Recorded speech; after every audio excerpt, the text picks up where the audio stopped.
that in this status quo right now that the common person is being disregarded. We're not talking to each other. If we're not finding the common ground in a peaceful way, everybody loses. We're about it being introspective people and evolving together. Because at the root, if we can recenter people in community, these problems aren't that complex to solve. It's in finding that courage that you see that your little action goes such a long way to show others that we're human beings. Every single person matters on this planet. We absolutely have the right to speak about what's happening in this country. And this is RadioActive.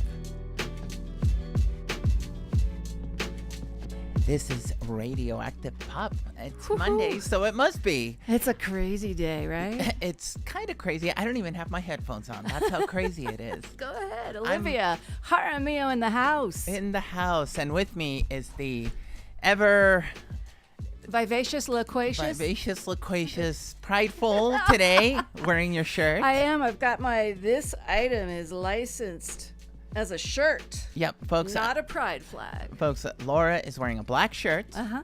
And it has the progressive flag. Uh-huh. And it says, this item is licensed as a shirt, not a pride flag. Very much in line with this establishment is intended as a restaurant, not a bar. Very much in that line. It's a really, really cool shirt. Yeah. Where'd you get that?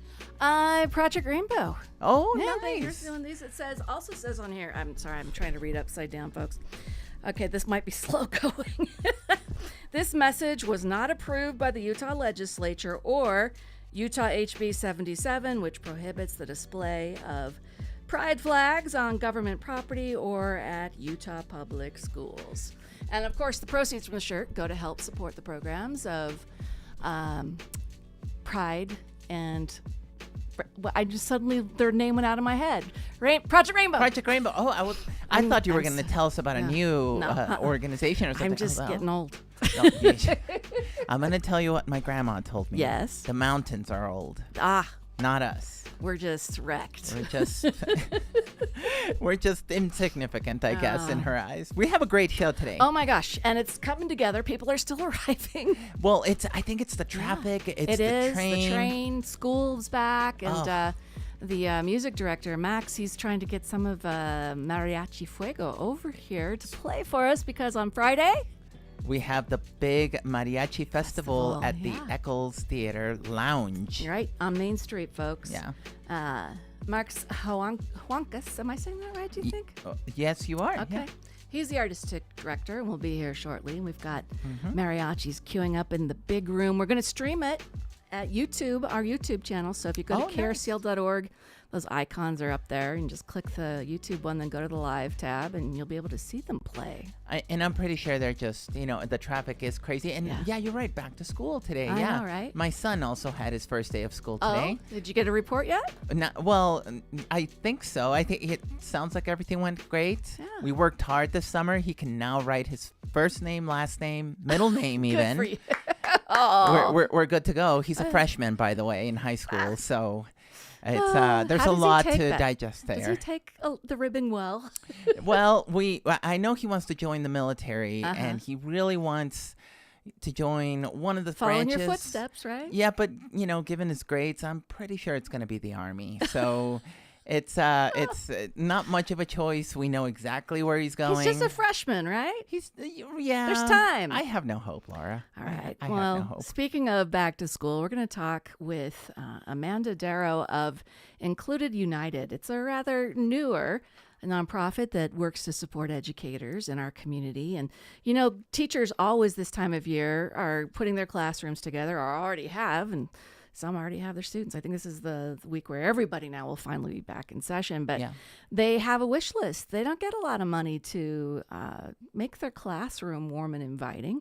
They have a lot of students, I'm guessing, that need some support, so they are always going out of pocket. So they the teacher wish list is being fulfilled in part by Amanda's new group, which is Included United. Now, teachers, if you are hearing this and you're like, hey, I got a wish list, well, stick around. We'll talk to Amanda. And we did hear get on it. And we did hear from educators last week of how important it is that we are aware of all the spending, all the expenditures that they pretty much fill out of their pocket. Absolutely. Also coming up, Josh Black, Pioneer Theater Company. I got to Zoom with Josh earlier today, and the new season is going to start. They've announced it, and they're expanding their pay what you want price. The Curtain Call for All initiative. Last season they debuted it, and they had certain performances, like a certain day you could call the box office and name your price. Well, now they're going to have a certain number of tickets to every show that you can call and name your price. Stay around for details on that, because apparently he let the cat out of the bag in our interview, and I said, you said it on the record. Check the show notes, though, and there's details from Josh, as well as a little message for you all, too, KRCL.org. You're a hard interviewer. Am I? You didn't take it off the record. You're like, sorry, it's recording. It's official. Yeah, that's not that way. You know, so you got to say off the record before you say something. It's not Stuart Adams you're interviewing, I know. Laura. No. Other people do that. So let's do some rallies and resources. Okay. And we'll have Mariachi Fuego on as soon as they're good to go. Want to thank Sullivan Petchampang and Griffin Hall for coming specially today to make sure we could have them sound as best as they could with our gear. It's all up to them after that. And I think we should start specifically with that. I know we already said it, but Steppin' on Main, third annual Mariachi Festival. Yes. Presented by the Eccles Theater. Utah presents the Block Arts District and the Consulate of Mexico. Yes. Who was going to be here tonight, but had something come up. So hopefully y'all run into him at the Mariachi Festival. Yeah. It will be there. I'll be there as well. It's going to be a great event. Friday, August 22nd. Go to the SaltLakeCountyArts.org website and click on the Steppin' on Main third annual Mariachi Festival. There's a bunch of festivals here as we go through the dog days of summer, right? Grill Fest is this weekend. Grill That's Fest. metal and meat in Midvale. The 3 M's. I love it. Grid City Music Fest this weekend. 80 bands, 9 stages, 5 of them all ages, 3 days and nights in South Salt Lake's Creative District. And then you know what happens on Saturday too? Bands? KRCL's Day in the Park. Oh, I was like 80 bands. I was still digesting. You're still in Grid City. Okay, so we used to do this a lot, and then it just became a bit too big and too much. And we brought it back last year, Day in the Park, and over at the International Peace Gardens at Jordan Park, 900 West, 1000 South, for folks that aren't familiar with it. And I hear it got like redone, so it's going to be They've been working on it. Yeah, they've been working on it, so it's going to be a really, really fun event. August 23rd. Remember, International Peace Gardens. 12 to 6. Yep. Totally free. That's pretty cool. So it's a kind of our thank you to y'all. So we'd love to see you. Sammy Brew's playing. Lavender Menaces are going to play too. Oh. Pepper Rose and the Thorns, Marv Hamilton and Dreamback the Buffalo, Sammy Brew, Lee Refugee, and the Sister Wives Band. Plus there's food trucks and giveaways. Tons of stuff. And then there is the People's Great Salt Lake Summit, August 23rd, 2005. Why am I saying the year? Everybody knows the year. I think I screwed. No, it is August 23rd. Yeah, August 23rd. There's another one in October, so I was confused. Yeah. So it's going to be from 9 a.m. to 2 p.m. in Sandy. Yeah. Make sure you head on over to the website, GreatSaltLakeSummit.org. This one's really, really cool because the Great Salt Lake really does need our voice, needs everybody's voice and our action. So this is the time that we really can come together and create this change around this. It's vital resource. I mean, there's people that there's brine shrimp in that lake, right? There's there used to be water. There used to be water. There's heavy metals, some of which get mined, some of which get sluiced out in there. There is so many reasons, folks, that you should go to this. You don't need to be the expert. This is about the people getting together at this summit and deciding on how best to work together to influence policy. Artivism has been really great. In fact, we're going to have more Wake the Lake on tomorrow. Oh, cool. Yeah? I'm jealous. Sorry, you got the mariachis. I get the mariachis. Well, I win. August 27th through September 12th. Have you ever been to the Moab Music Festival? No, I have not. You have not? Have you? No, actually, I haven't. It goes for a week or two. Yeah. So. And this is their 33rd annual. So it's fantastic. I think I'm going to try to head down there this year. There you go. And what I'm hearing is that some folks around our national parks could use the tourism because folks from Europe, Asia, Canada have canceled their plans. I wonder why. And so restaurant sales are down and things like that. Yeah. Why? I wonder. Folks, if you have any Yeah. inkling, I don't know, let us know. So The Afro-Utah Festival kickoff party is August 31st. That is also day 3 of Unity Block Party's Black Creative Excellence Brunch. The big concert for Unity Block Party is on the 30th at Library Square. We've got all these events and more on the RadioActive page of krcl.org. Well, you click that tab and you'll find rallies and resources. I do want to mention tonight something really cool is going on. So you heard about the fires on Main Street, right, Olivia? Yeah. Okay. Yeah. So there is a Main Street Fire Assistance Fund. They're going to start dispersing some money to the 200 or so employees whose jobs literally went up in smoke and flame. But tonight, it came together really quickly over the weekend. There is a benefit and bar crawl happening kind of on the 9th South area between West Temple and 3rd West. So Water Witch, Bar Gnome, Green Room, Science Cider, Central Ninth Market, Thieves Guild Cidery, Melancholy, Bar X, and Beer Bar as well. There's lots of stuff happening. There's ways that you can get involved and help support folks through this difficult time. And apparently this is just the beginning of something like this. More to come. Yeah. Because, the restaurants, they've got insurance, ideally. Yeah. And they'll build back as they're able to. But in the meantime, there's 200 plus people out of work. Yeah. And lots of places have been chiming in on the social threads for the fund saying, we're open and we want to hire somebody. Come on. Yeah. It's really important that we build something around that, especially because, like, for example, there's a business downtown. One of the affected businesses was Los Tapatíos, Yes. which is a Mexican restaurant.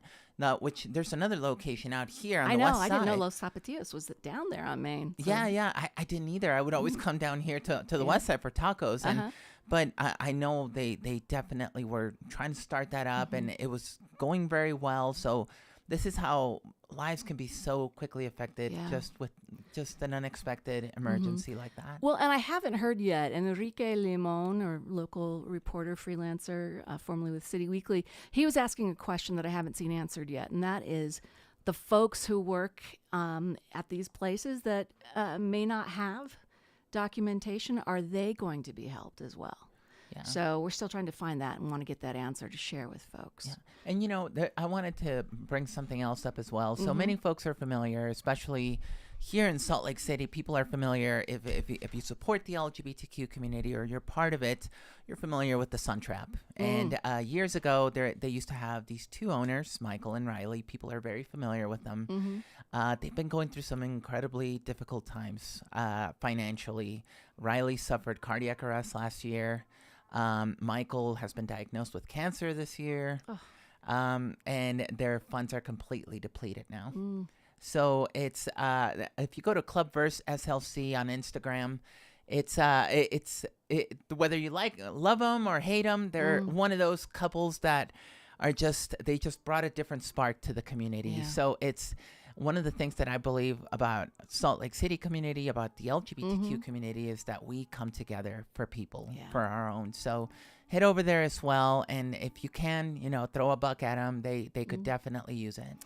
All right. Speaking of throwing a buck at people, how about teachers? Should we do that? Oh, well, yes, for sure. Okay.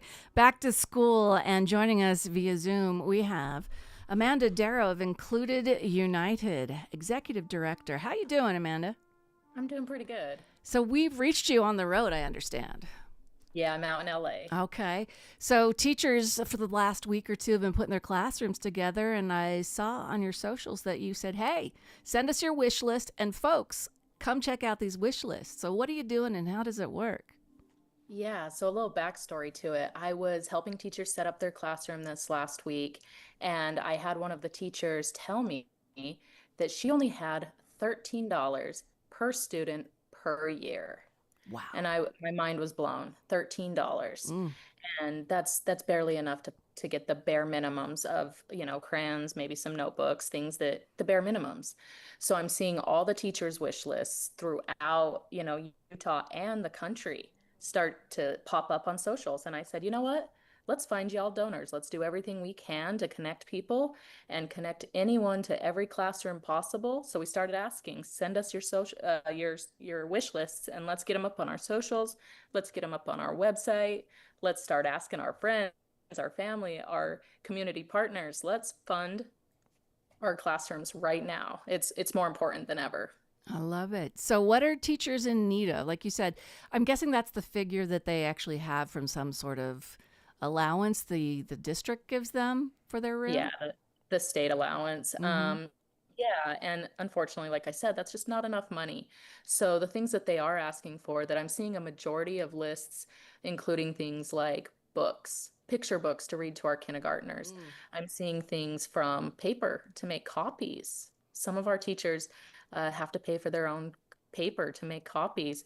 Scissors, I've seen note cards. A lot of teachers are looking for stools, things that kids can sit on away from the desks because they are provided desks, right? Yeah. We're seeing things like some of our teachers need accommodations for our students. Maybe it's putting tennis balls on the end of our desks so that the desks don't move. Oh, yeah. I remember seeing those. Yeah, some fidget spinners, things that can help keep kids focused, different things for different abilities. We're really just we're seeing so much on these wish lists that you would think, wow, how can we get these in the hands of the classrooms to make sure that every student has things that they need to just feel like they're part of the class and they're able to succeed at their highest level. So you've got this givebutter.com underway right now. How much has been raised versus how much is needed? You know, we right now we're only seeing a small number raised, under $100, but that's not what we're exactly asking for. We're actually asking that's to support teachers in ways that we can go into the classroom, but what we're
at the latest HRC gala last month. Mm-hmm. He was the recipient for the Community Service Award. So Jakey's been doing fantastic work in the community, Yes. and we need people that are working for our community just like that. Yeah. And I'm excited to get into it and talk with them. All right, let's share the conversation I had earlier today with Joshua Black of Pioneer Theater Company. Slack has just finished its season, and Pioneer Theater Company about to begin.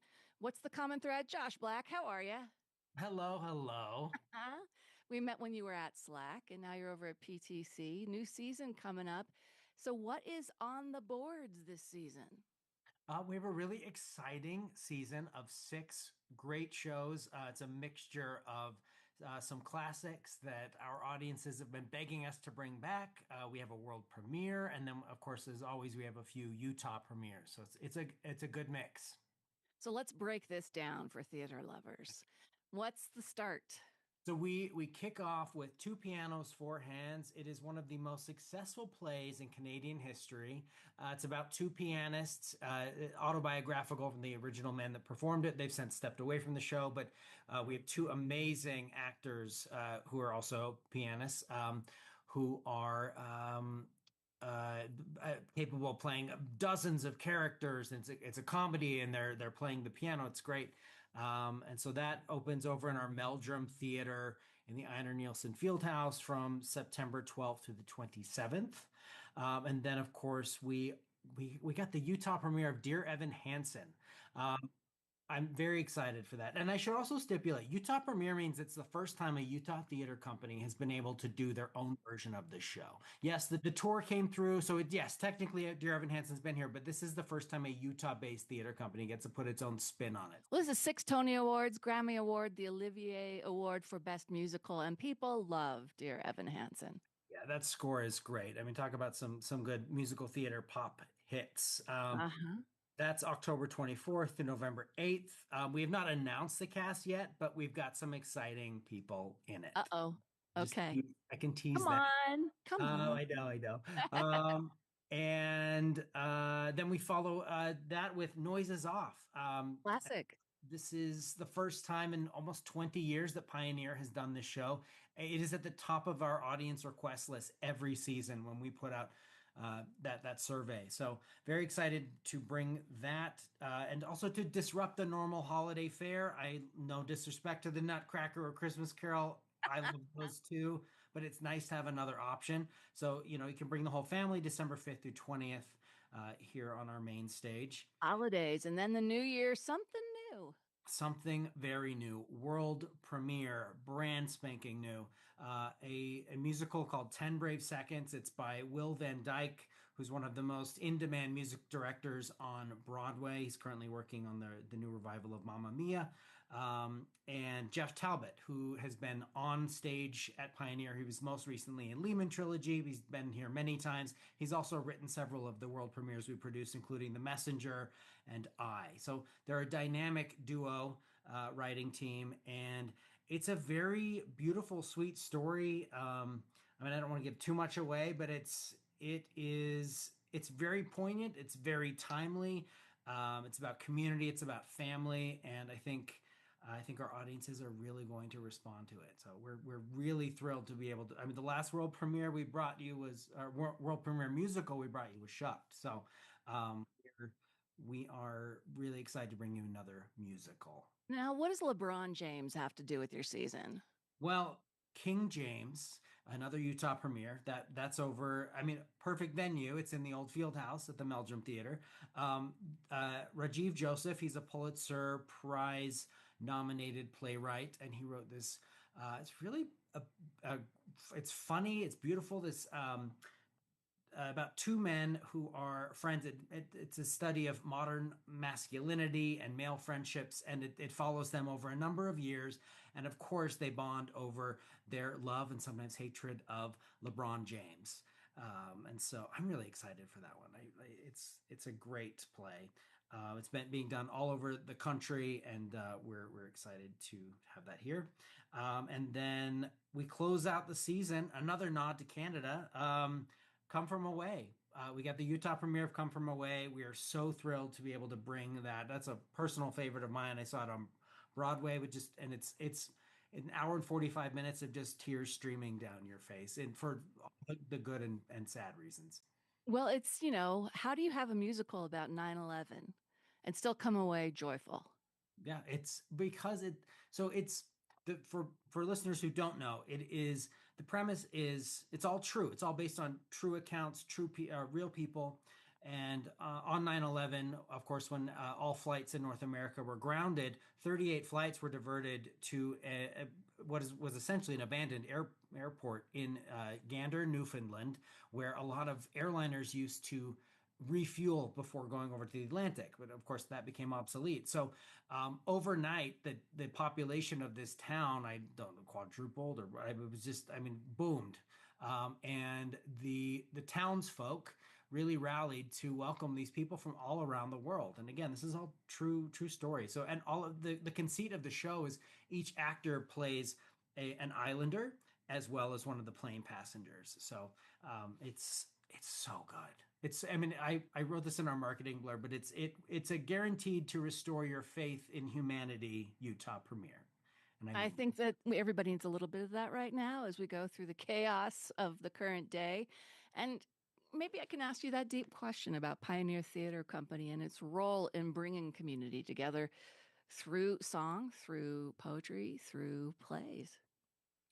I think you've hit the nail right on the head. I think we're really we're entering our 64th season. We were founded as the State Theater of Utah. I'm incredibly proud to work here and to bring the work that we continue to do, but also to know. I've been attending productions here for over 30 years, and to know that there's such a rich history, and it's a beautiful space. And I do view us, not that I'm biased, as one of the the jewels in the arts crown of Utah, and I'm very, very proud to work here, but also to continue to welcome new generations and introduce people and new iterations of theater. Of course, everything evolves, and we're continuing to try to make things more accessible. We're trying new subscription models, and we have a new 35 and under ticket club called PTC Club that we're excited to roll out this season.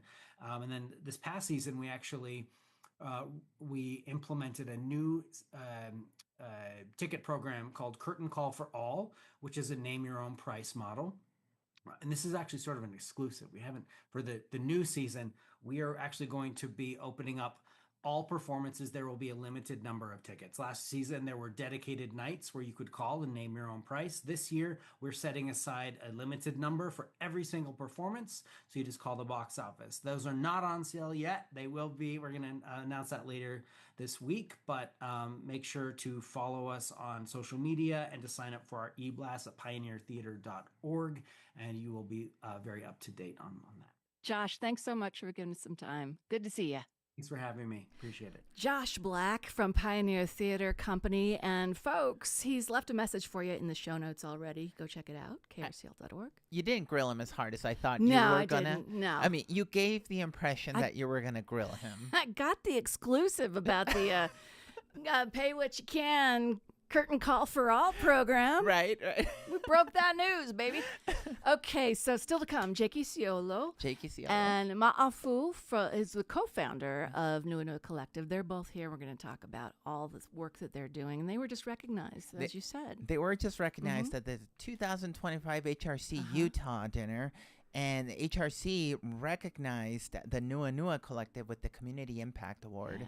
And Jakey went up and received it, and we're going to talk to Jakey all about that. Human Rights Commission. All right, across the hall, let's see, Griffin Hall and Sullivan Petchenpang have gotten sound ready for Mariachi Fuego. Hello, who's at the microphone? Hi, my name is Jennifer Diaz. Jennifer Diaz, tell us about Mariachi Fuego. How many folks you got in there? Yeah, well, right now we have 9 of us in here. 9 of you. But the band is like 18 strong or something like that? Yeah, so we're a lot. You're at half strength, but I expect full force. Exactly. Are you excited for Mariachi Festival on Friday? Of course. We are so excited. We're so ready, prepared. I think we're just going to have so much fun, and listening to all the other mariachis is going to be great too. Yeah, so I heard they went to Anaheim for a festival recently. Oh wow, that's fantastic. How was that? Yeah. Oh, no, it was amazing. We got to work with one of the best mariachis. Well, basically, one of the best mariachis in the world. Ooh. Yeah, and it was really nice. And it's from Zacatecas, right? Yeah. The group. Oh no, the group. Oh well, yeah, yeah. I mean, some of us, yeah. Yeah, I see you all laughing. I see you all laughing over there. There. So earlier, folks, just to give context, we were talking about where we're from in Mexico, and we all agreed that Zacatecas is the best place, right? Yes. We yes. Is absolutely did agree that on where that. Olivia hails from? Yeah, and they're all saying yes. Yes, so yeah, I Don't see. don't translate that, okay? Okay. What's the first song here? The first song is called La Malagueña. All right. You want to do the honors and introduce the band? This Of course. is Mariachi Fuego and introducing La Malagueña.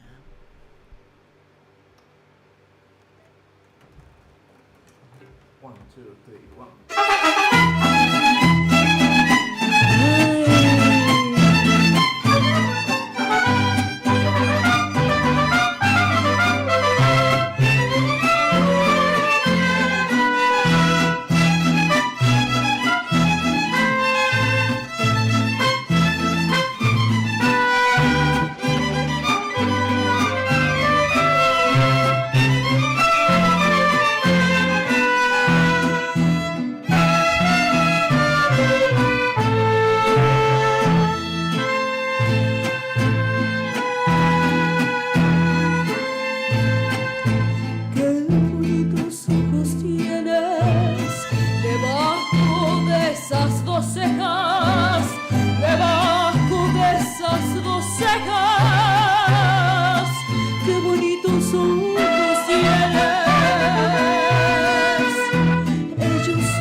Fantastic. Tell me your name again. My name is Jennifer Diaz. Jennifer Diaz is so beautiful. Thank the you, whole thank group, you. But your voice is just killing us in here. Thank you. Whew, okay, we're gonna have one more song, maybe two if we can get it in, folks. So stick around for more mariachi. I'm like speechless. I am too. Uh-huh. I think I was telling everybody in here. I don't think I've heard such beautiful singing since I left Mexico. Oh wow! So thank you. it's absolutely amazing. You have an amazing talent, Jennifer. Oh my gosh! Thank you so much. Absolutely. Well, stick around for more from Mariachi Fuego and make your plans now to go downtown Salt Lake City on Friday for the 3rd annual Mariachi Festival, 6 to 10 p.m. Eccles Theater. You can reserve a seat with a free ticket, but it's only good until showtime, and then whoever's there gets it. Yeah. So we've got details in our show notes. But It now, does fill up. It does. I It remember does. last year it did fill up Several fairly quickly. groups. So, folks, it's a great event. Make Yeah. sure you go out there, take advantage of what's being put on, and it's free. Yes. It's the best thing of all. Whew, let's talk Nua Collective. Joining us, we have director Jakey Ciolo and co-founder Ma'afu. How are you? Thanks for coming in. Good. Thank you. Thank you for having us. Oh, thank you for being here, both of you. It's so great to have you both here. Jakey, I saw you, maybe a month ago now. A month ago, I saw you at the HRC Gala downtown, close to here. And Nua Collective received an award, the Community Impact Award, and you went up to receive it for your organization. And folks, I have to tell everybody listening, Jakey has this talent where they just know exactly how to move the heart of every single person in that room. And you brought everybody to tears. You received a standing ovation. You one of the things that I empathize with you is we're ambassadors for our communities, and you are amazing. Thank you. So, what did you say that made people cry? The truth, right? Which is that Nua Collective is created for folks like yourself. Yes. Because when the organization was started in 2019, that was the idea, right? Yes, it was. It was for, it was for the younger version of me, but it was more so those who were out there that needed a community when they got older. And we got JK, so There you go. yes. Family trapped me. Yes. So tell me, who was Jakey in 2019? I was closeted. I was a bartender at Texas Roadhouse. Oh my gosh. So living in Utah County, Lehigh. Jakey, that's going to make me cry. My world totally transformed after 2020. Really getting engaged in the Black Lives Matter movement. Really, that was my first experience really community organizing. It was so messy, and we learned so many things. But that's when I came out in June 15th, 2020. The day I met one of my best friends, Grace, at a protest. And it was nothing really formal. I just had introduced myself as gay, which I no longer I now identify as queer. But it just came out, and I introduced myself to so many strangers. Because it felt like a safe space. And then my world has just flipped upside down ever since. Now I work for 1 million nonprofits, and I'm everywhere in Salt Lake. But there wasn't a space exactly like this, Ma'afu, right? No, so I came out in 2010. I did everything kind of backwards. Like I had a relationship, then I came out.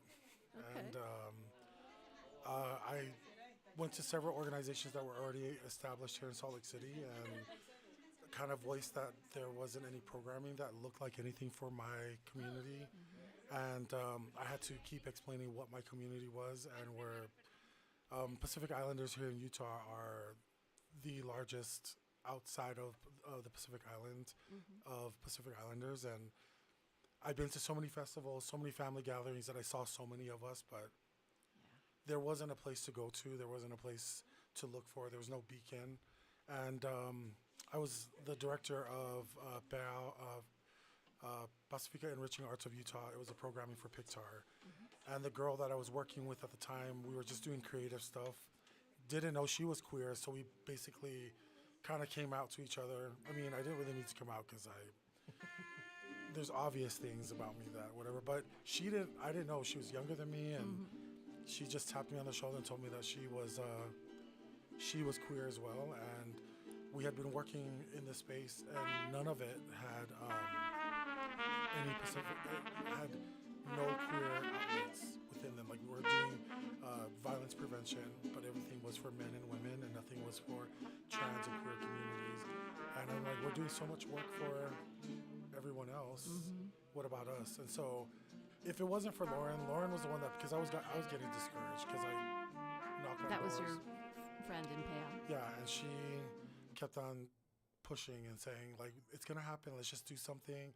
If it happens and people come, at that first meeting in 2019, it was like the thing that just started everything. Because I told her, I was like, we can't just do this for gay men. It has to be for everybody. Because Salt Lake City, obviously, well, all gay cities show mostly things for gay men. And I knew that there were lesbians out there, and we had a trans community that was budding here in Salt Lake City. And so when we started it, that first meeting was so hopeful because we had everyone in our community represented at that meeting. And so the rest is history, what it is today. So Yeah. Can I ask you both a question? Or, Ma, if I'd love to ask you, what is it like within the Pacific Islander Asian American communities when it comes to acceptance?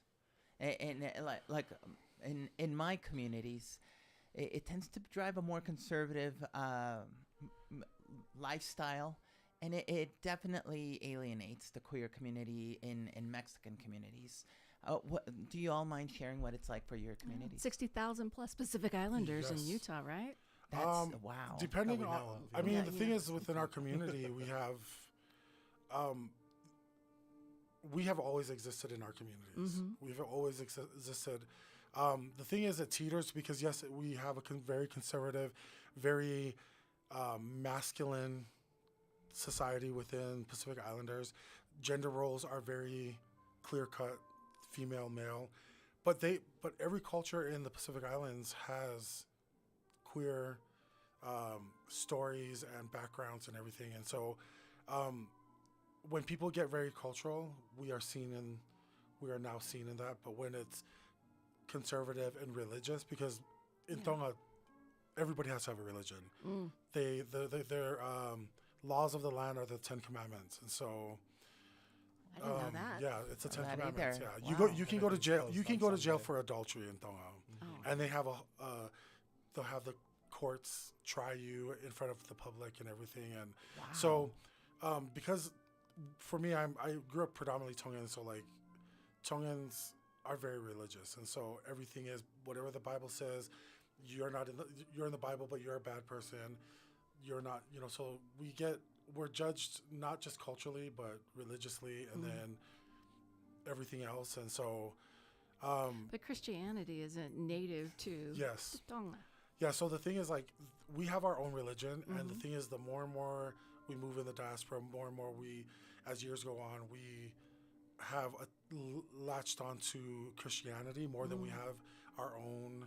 Because in Tongan culture, there is a figure in Tongan culture that her name is Hikuleo. So everyone says she's Hikuleo, she's a she, but she was non-binary. Like, she was, because when they see her in other spaces, it's a he.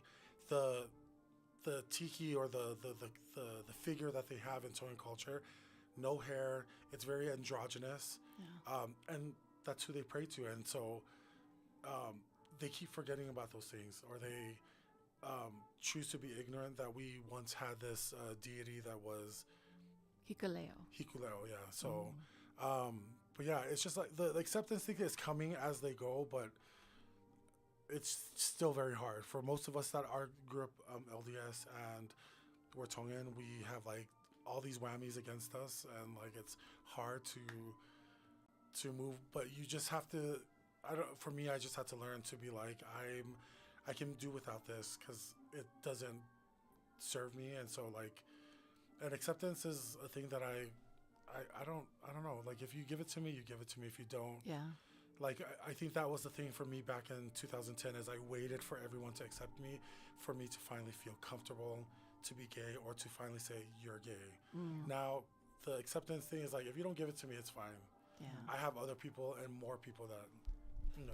It's almost because you have it within you. You're like, I accept myself. Yes, totally. That's the first and foremost person that should be accepting you.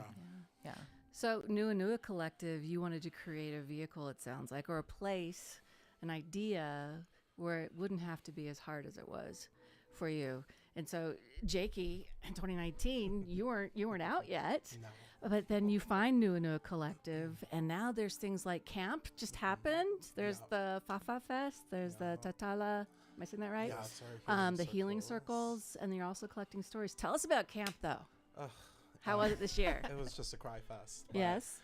Yeah, we had about a little bit over 30 queer folks. I think we had about 5 Latinos. And you know, our door has slowly opened more and more for our Black and brown indigenous folks. So we're all indigenous to somewhere, and we're also limited on those spaces that are specifically for those of us of color, balancing all these different identities. But it was beautiful. We had our youth ambassadors did all of our programming for camp, and so they did like a 10-minute fashion show challenge, and they had to go, pull trees and make an outfit, and there was a whole runway across a bridge, and all the food, we did family style eating, and being able to turn off Instagram and noise for 3 days. There's no service, but it's really beautiful to see the relationships that can be created without all of the noise of the world. It's like you're digging deeper into the person and reconnecting with them instead of having that extra layer of, okay, I'm going to connect with this person. Yeah, let's take a selfie. Yeah, right. It's more like you really get to know it deep into the heart of the person.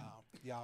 Well, and also, this isn't the first camp, right? No, this was our third. And I'm guessing perhaps individually, camping isn't something that many folks who haven't been raised in camping feel safe with, let alone people of color and other marginalized identities. Getting out into nature is kind of an act of bravery, and so you do it together. Yeah, I mean, most of us grew up going to church camp, girls camp, and we take a lot of those elements and we bring it into camp.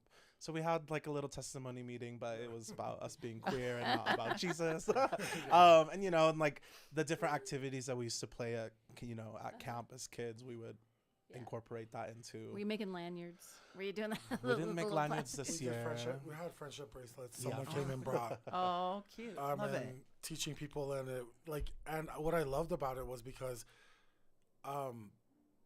the person that was teaching the friendship bracelets was like, yeah, that's great. Like some people were like just doing whatever. It's like, that's beautiful. I love it. Whatever.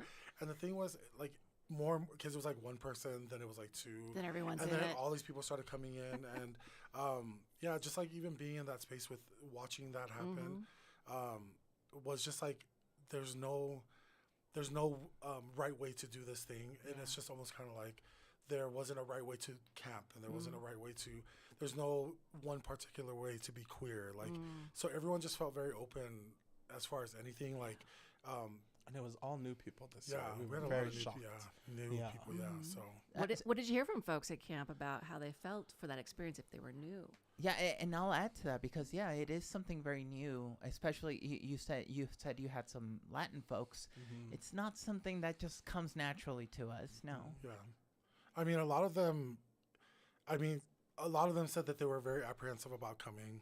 Some of them were either shy. Some of them were discouraged. Some of them felt like, I'm not going to go out there. I mean, a lot of them drove themselves so that in case they needed to leave, they would. But they ended up staying the whole time. They stayed the whole time. And then the other thing, too, was even though Nua, we're tagged as a Pacific Island group, in that space, in that time, like when we had all of people that were on the outside, a lot of them were very we didn't make it just only a space. It didn't sound like that.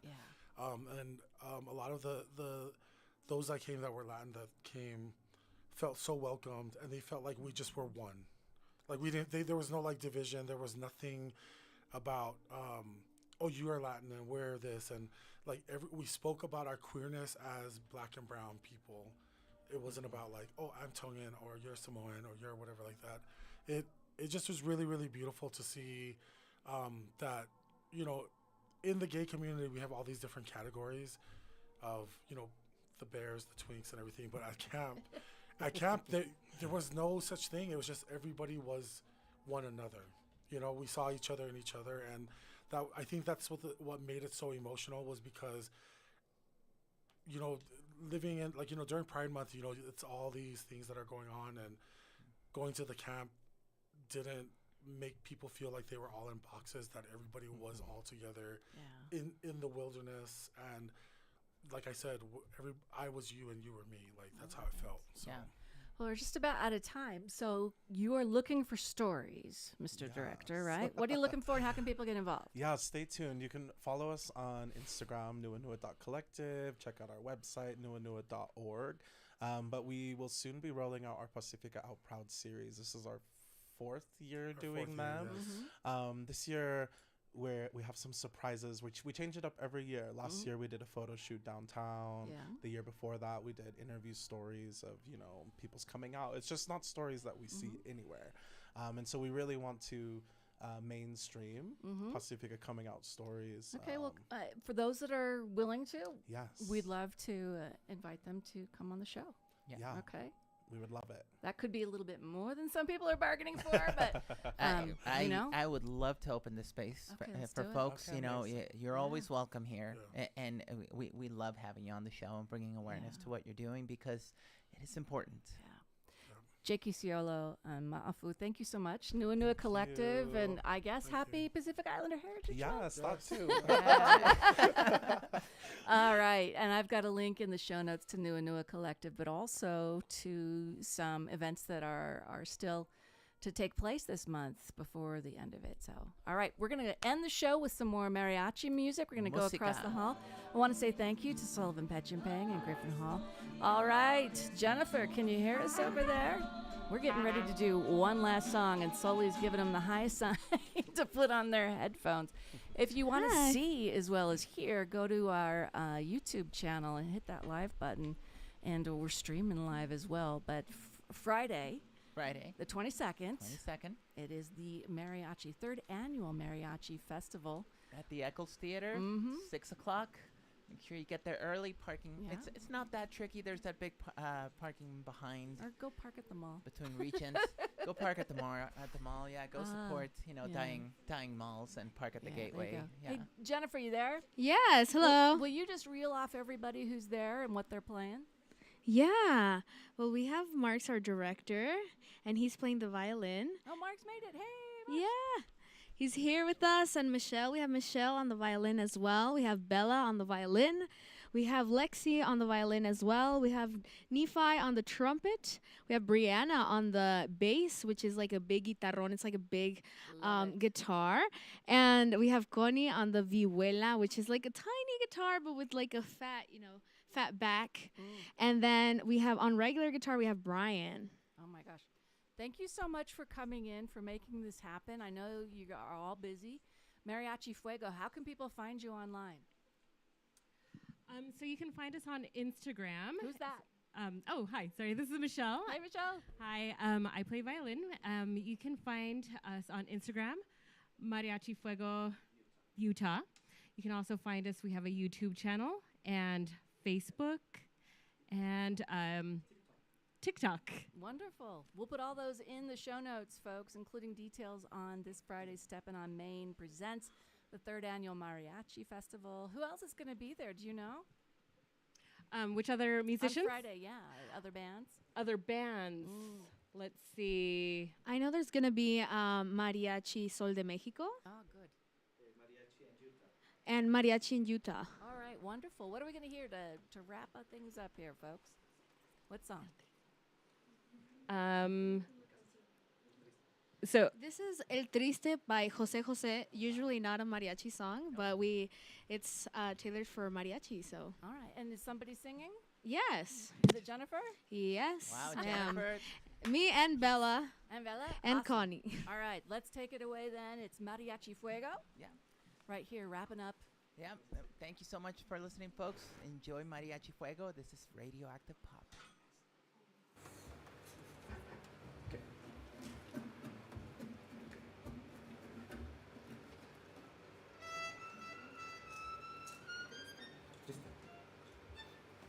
Un, dos, tres, un, dos.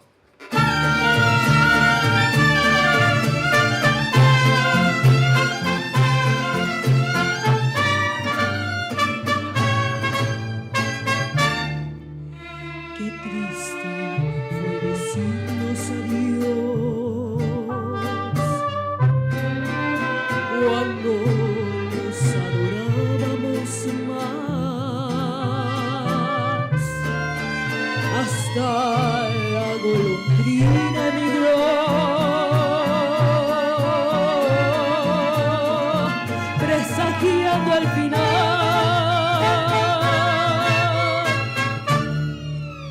Qué triste luce todo sin ti. Los mares de las playas se van, se tiñen los colores de gris. Hoy todo es soledad.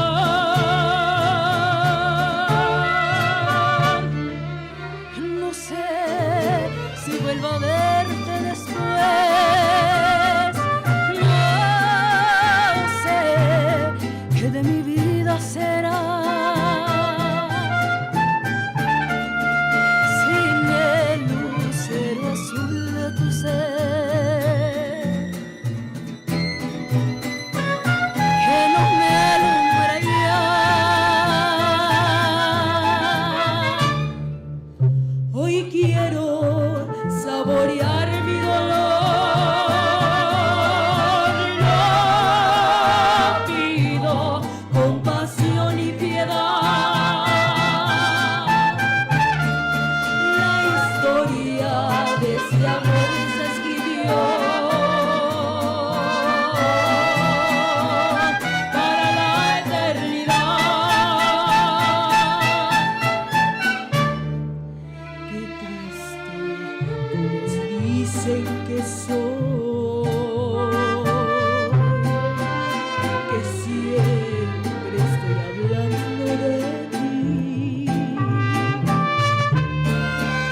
No saben que pensando en tu amor, he podido ayudarme a vivir.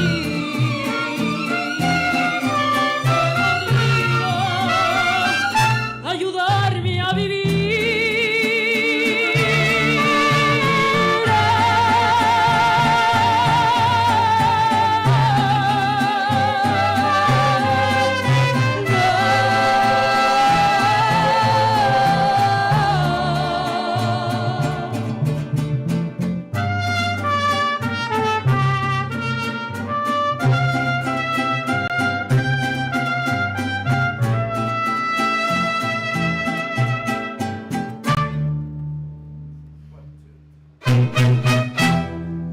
Hoy quiero saborear mi dolor, no pido compasión ni piedad. La historia de este amor se escribió para la eternidad.